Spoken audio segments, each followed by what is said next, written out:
A tragic attack shook Minneapolis this week. A Catholic school full of children in their first week of class became the site of a horrific pew-pewing that left 2 kids unalive and 17 others wounded. The nation is grieving, and emotions, they're raw. But in the middle of this pain, a new fight erupted, not just about crime, but about faith. Democrats like Jen Psaki and the mayor of Minneapolis, Mayor Jacob Frey, used the moment to attack prayer, dismissing it as meaningless. And that's not even the worst part. What happens next at the White House podium is what people are still talking about right now. So my name's Tom. I'm with the Daily Beltway. I'm also publisher of the Illinois Review and a White House correspondent for the Next News Network. So make sure to give us a follow, a like, and a share, because every bit helps us grow. And if you want conservative news, give us a follow. So at Thursday's White House press briefing, Press Secretary Karoline Leavitt was pressed by reporters on those Democratic comments mocking thoughts and prayers. And she, sticking up for what she's doing, did not hold back. Check this out. Reagan.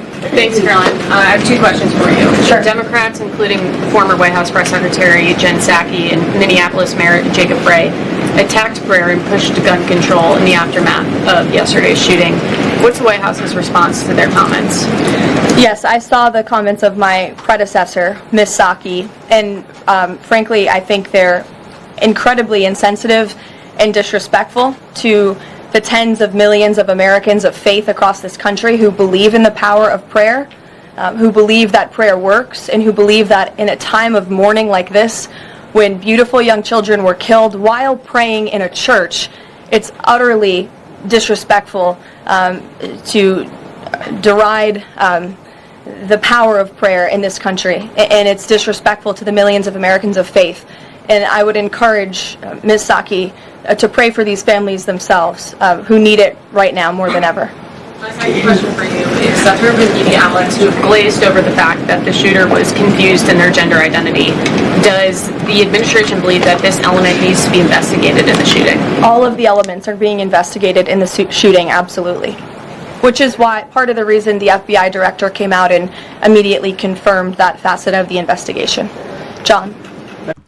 So even though that clip is only a couple hours old as of 2 o'clock Central on the 28th, it's already received millions of views across social media. And she made it crystal clear. Prayer is not empty. It's not weak, and it's not something to be mocked. For millions of Americans, especially during a tragedy like this, prayer is the very thing that brings hope and healing. Now let me ask you, do you think prayer still belongs in the public square, especially when our country is hurting? So let me know your thoughts in the comments. I want to hear what you guys think. You already know my answer on that. And so instead of backing down, Karoline doubled down. She told Psaki to pray for the children and pray